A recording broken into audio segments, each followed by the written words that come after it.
All right, we are back. This is the Majority Report. I am Sam Seder. On the phone, Art Brodsky, Communications Director of Public Knowledge. Welcome to the program, Art. Pleased to be here, Sam. Now, Art, just give us a brief rundown. What does Public Knowledge do?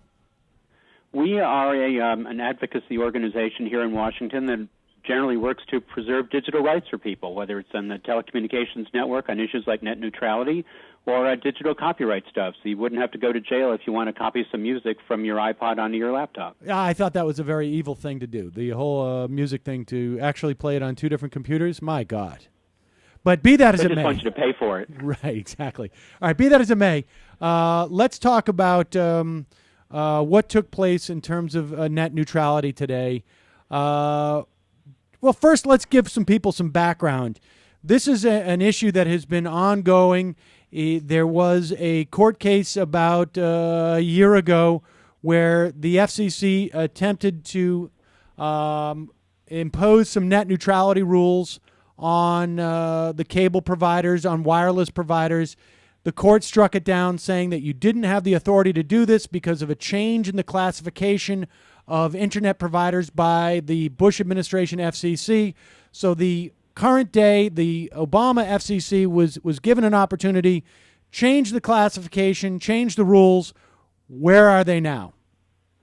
Well, actually, as we speak, the meeting is going on, and FCC Commissioner Copps is speaking. He's the first one up. So if you want to watch at some point the speechifying, you'll be able to do that. Where we are is that, as you say, the Comcast basically got caught slowing down traffic for some of its internet subscribers.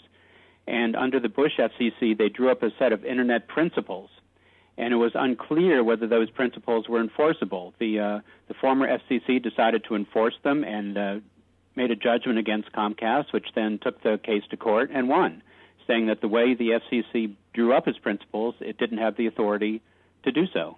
Now, that's because it was classified under Title I, that right. Internet providers were just information providers, as opposed to Title II, which is telecommunication providers. You're good, Sam. Yeah, I mean, this was the regulatory shell game that the former FCC played in taking a traditional service that connects people from their desktops or Blackberries or whatever to the Internet, and putting it from a very firm category, this Title II, which protects consumers, has procedures for settling complaints, that kind of thing, into this sort of vague netherworld of the Title I, which is just general FCC authority, and we'll see if we can enforce it depending on what the courts think. Now, the good news is that Obama came in and he said he was going to absolutely protect net neutrality. He appointed... I can't say his name. Julius Janikowski. Thank you. And You're welcome.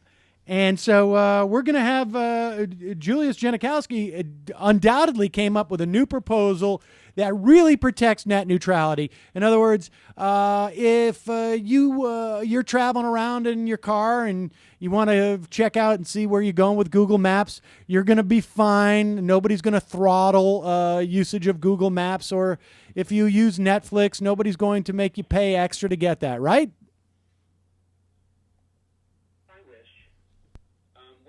Oh, hold on, I'm sorry. We got a little technical... It's just a far cry from what we thought they could have done, and what many progressive groups, including ours, Free Press, Media Access Project, and others, wanted them to do. The rules are very weak. They are open to great interpretation. They are going to cause a mess at the FCC and in the courts. They do not cover a lot of the wireless activities, which is how many people get online. So this is overall a small first step, but a disappointing one. Right. I mean, let's be honest. This is a complete snow job in a way. I mean, from my perspective, I mean, the idea that wireless wouldn't be included in this is it's almost like saying, well, you know what? We're going to regulate telephone usage, but only ones that are corded to the wall. Well, you know, in 3 years, there's not going to be much wired internet, really. Well, we could disagree on that because wireless capabilities aren't up to wired, but your point is well taken. As our president, Gigi Sohn, has said, I mean, this reflects the influence of one company, AT&T, on the FCC proceedings. And they were more interested in keeping AT&T on board, frankly, than they were in trying to satisfy the arguments of those of us in the progressive community who are trying to get them to do much stronger rules. Well, it's not just the progressive community, is it? I mean, conservatives certainly, like anybody who is intimately involved in using the internet, must surely be basically on the same side in this issue. I mean, people who use the internet on a regular basis, I think, are probably aligned on this. Wouldn't you agree? Well, in the first place, don't call me Shirley. But in the second place, I'll be here all week. Thank you very much. What you have is you have a few enlightened conservatives who recognize the value of open speech. But more than likely, you will get hysteria from the right wing talking about a, quote, government takeover of the internet. And that is the meme that they have been spreading. Right. In fact, FCC Commissioner McDowell is speaking right now about that, about how the FCC doesn't have the authority, they shouldn't have to do it, they don't have the authority to do it, and government should stay out. So that is their predominant meme.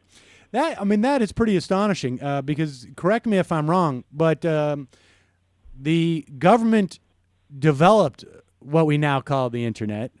It's the government that allows for crossing state lines and all of these sort of delivery mechanisms.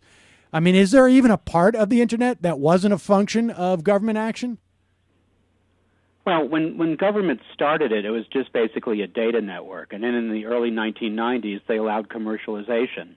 And that's when everything started developing into the internet that we know today.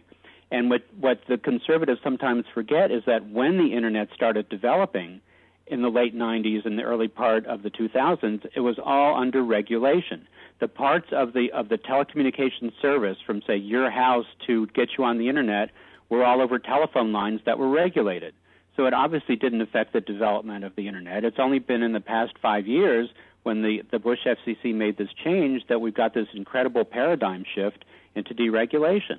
I mean, we look at it, frankly, as taking the conservative position, that the Communications Act has regulated telecommunications according to some well-established principles since the 1930s and has been able to keep up with all sorts of developments in network technology and usage and the growth of the internet. And there was no reason to do away with that. Well, I mean, there was. I guess it was obviously AT&T's lobbying money. I mean, let me ask you this. How different is what is being voted on today, and it sounds like it will pass, how different is it from what Google and Verizon proposed? Very similar. Very similar. The Google-Verizon agreement basically would have lifted a lot of the restrictions on wireless. As you know, Google and Verizon work together on a number of wireless projects. Some of the Verizon phones use Android. Mm-hmm. They're selling, which is the Google's operating system. And so they have a close relationship in the wireless space. So this tracks very closely not only what Google and Verizon wanted, but what AT&T wanted. So if this becomes essentially the law of the land, what we can look forward to is internet providers essentially throttling, in other words, allowing better access and a better ease of use for their own products that compete with third-party products. So, in other words, if you get your internet from Verizon, it's very likely someday in the future that the Verizon music service will work a lot better than, let's say, iTunes does. And not only that, but there's another iteration, and that's that there's a third service which pays Verizon for preferable treatment. Mm-hmm. And so they get to come in ahead of everybody else. And if anybody else is the music service that you like, then you're out of luck twice because you don't have the Verizon one or you don't have this one that paid the cellular carrier for a place at the head of the line. Or if I'm Clear Channel or Premiere, their division of radio, and I want my radio to be streamed, maybe it would be much more difficult to get the Majority Report than it would be Glenn Beck's show or whomever's owned by Clear Channel.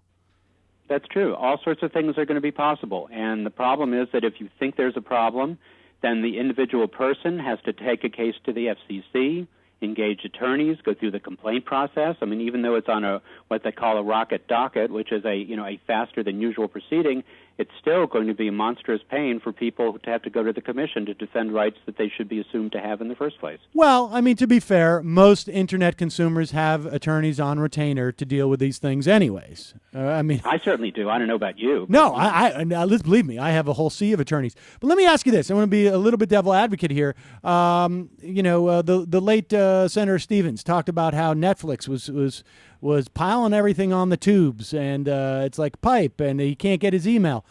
Netflix uses a significant amount of bandwidth. Why is that not a problem? I mean, why shouldn't they be charged extra? Netflix pays for every bit of bandwidth they use. That's the first thing. I have no idea what their telecommunications bills are, but I would bet they're in, the millions of dollars a month.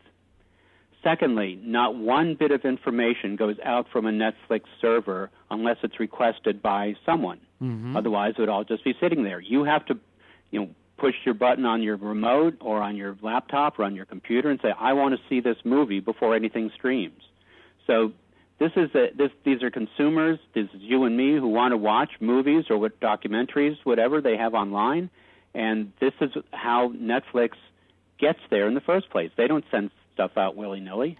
Now, is there a finite amount of bandwidth, or is bandwidth able to continually grow?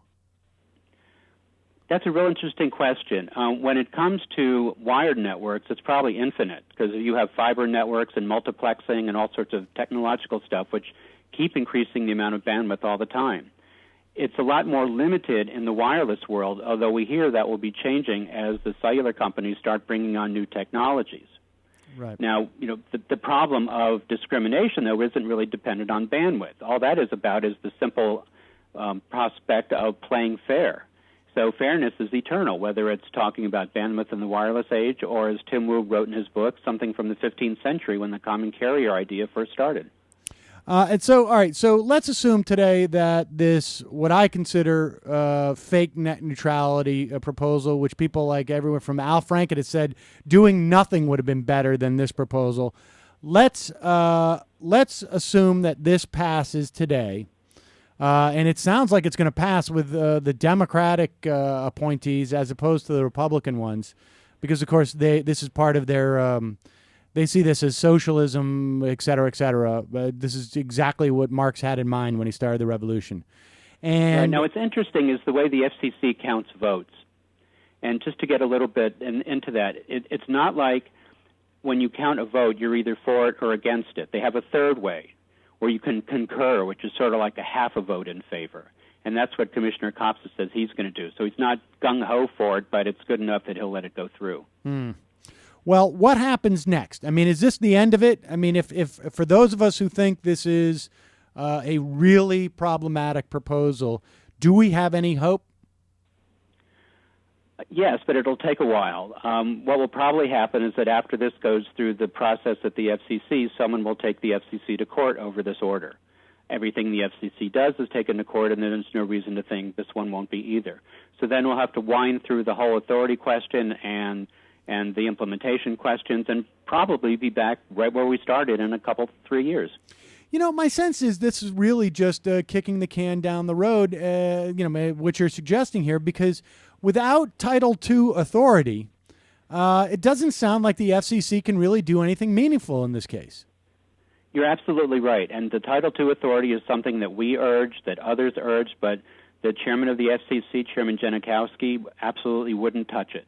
I mean, it was clear when the U.S. Court of Appeals for D.C. back in April ruled on the Comcast case that they thought that the Title I authority that the FCC used was totally irrelevant and not to be used at all. They clearly opened the door for Title II. But there is massive opposition to Title II from the carriers who spend millions and millions of dollars calling this the Internet takeover and power grab and all these other things, and it just scared the FCC away. Yeah, this is really such a shame. It really is such an incredible shame. And if I remember correctly, the FCC was sort of saying like, well, we would rather this be a legislative fix. And Henry Waxman had to sort of do this kabuki theater where he was proposing something, and the Republicans wouldn't go along with it, and so he threw it back to the FCC, and they still basically punted. And so now we have another 3 years where this is going to develop, and then the argument in 3 years against the FCC switching to Title II will be, look at what we've developed. If you switch to Title II now and regulate this, we're going to stand to lose millions of dollars because we developed on,